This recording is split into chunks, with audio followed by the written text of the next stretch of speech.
বৰপেটা জিলাৰ চেঙা সমষ্টিৰ অন্তৰ্গত খোলাবন্দা পঞ্চায়তৰ পাঠিমাৰী খোলাবন্দা জনপ্ৰিয় বজাৰত আজি এক অগ্নিকাণ্ড সংঘটিত হয়।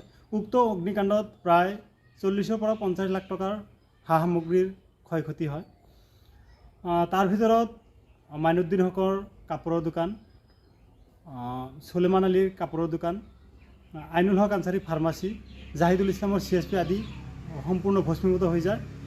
আমি ৰাইজৰ ফালৰ পৰা চৰকাৰলৈ এটাই অনুৰোধ জনাওঁ, স্থানীয় প্ৰশাসনলৈ অনুৰোধ জনাওঁ যাতে তেওঁলোকে আহি ক্ষয়ক্ষতিৰ পৰিমাণ বুজ লয় আৰু চৰকাৰক বিনম্ৰ অনুৰোধ জনাওঁ যাতে এইসকলক চৰকাৰৰ তৰফৰ পৰা সাহায্য প্ৰদান কৰি তেওঁলোকক আৰ্থিকভাৱে সবল কৰি তোলাৰ প্ৰচেষ্টা হাতত লয়।